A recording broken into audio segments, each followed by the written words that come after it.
waxaan dareemay inaanan cagahaygii aan ku istaagayay aan suuliga ku tegayay aanan tegi karayn. Somaliland waxaa dhibaatooyin badan bulshadeeda qaar ka mid ah kala kulmaan qalliinada lagu sameeyo dadka. Hadda waxaa magaalada Hargeysa dhawaan lagu qabtay kulan ballaaran oo siyaasad lagu sameynayo dhinaca qalliinka ee caafimaadka. Sameynta siyaasaddaasi waxaa ka qayb galay dhakhaatiirta dhinaca qalliinka ee Somaliland iyadoo oo sidoo kalena dhinaca caalamka ay khubaro dhinaca caafimaadka oo ku takhasustay dhinaca qalliinadu ay qayb ka ahaayeen. Dhibaatooyinka qalliinka ee bulshada Somaliland la kulanta waxaa ka mid ah oo aan tusaale soo qaadan karnaa haweeney bil gudaheed 3 jeer qalliin ku martay magaalada Hargeysa. qalliinkaasi oo aan lagu guuleysan. Hadda wariyahayga Maxamed Andar ayaa warbixin nooga diyaariyay qalliinka haweeneydaasi martay iyo dhibaatooyinkii kala duwanaa ee la kulantay. halkii xameetida layga qalay waxa laygu daray in halka hadana calooshaas loo kala jeexo calooshaydii la kala dhigo faleenbu baa ku socota dawix majamina baa ku socota. dhibaatooyinka soo mara aadanaha qaarkood waa kuwa ay adag tahay soo kabashadoodu qaarkoodna waxa laga dhaxlaa qoomamo ciil iyo xasuuso qadhaadh oo aan baaba'aynin. tani waa sheekada hooyada yar oo 3 jeer martay qalliin si ay u hesho caafimaad.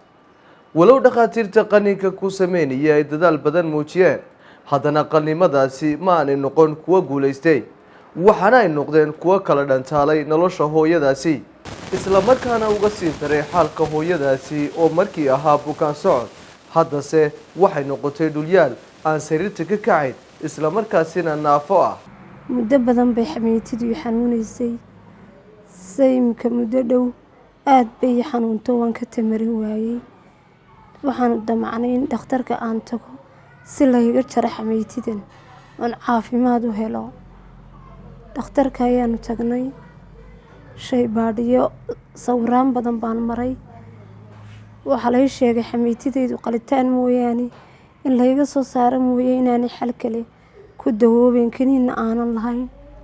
sidii baan dhakhtarka ku tegay aanu labadayda cagood ku socdaa waa lay dhigay waxaa lay qalay bishii 7 kadib 7 cisho oo maalintii carafe iida ku 7 tahay baylkii ka soo baxayay tuumbadii la geliyay ayay igu istaagay oo tuumbadii baagii la igu xidhay soo raaci waayay. waxay keentay inay calooshaydii biyihii dib ugu noqdaan oo calooshii weynaato ay dibirto waxna aan cabbi kari waayo waxna aan cuni kari waayo matagana muddo marka ay igu jireen ilaa 10 cisho calooshii dheecaan bay ku noqdeen biyihii markay ku noqdeen baa qalliin bay gelaysaa la yidhi 17 habeen ayaanan jiifsanin oon marna sare u taagnaa marna kursigaa ku fadhiisanayay. 25 bisha ayaa lay qalay. halay qalay muxume horta biyihii iyo dheecaankii wixii iga buuxay waa layga soo nadiifiyey. dee waxaan islaa xalkii waa la gaadho marnaba niyadayda maan gelin wax kalaa mar kale dib kuugu soo noqon doona.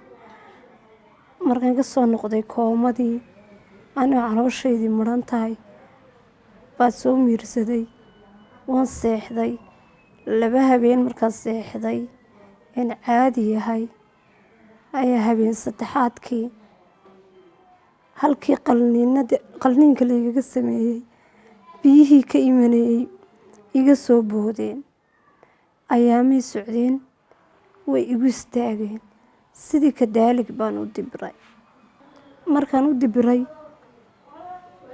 ayaa maalin maalmaha ka mid ah anoo iska fadhiya oo dee usbuucba ka soo wareegin 25 bishii ahayd kii labaad kii saddexaadna wuxuu ahaa 2 bishan 8aad baa lay dul yimi waa lagu qalayaa baa laygu yidhi sabab markaan quri maxaad ii qalaysaan waalidkaygii bay la hadleen waxay dhahdeen maanta xalkaa la gaadhayaa waxaas oo dhakhtar baa qalaya halkan biyahan baylarkan uu beerku soo daynayo ayaa dee sidoodii laga dhigayaa calooshana waan soo nadiifinaynaa. Way ku qanciyeen. markaa labadaydan qalniine dambe waxaa u dhexeeyay usbuuc. Salaasadii lay qalay, salaasadeedii kale ayaa lay qalay.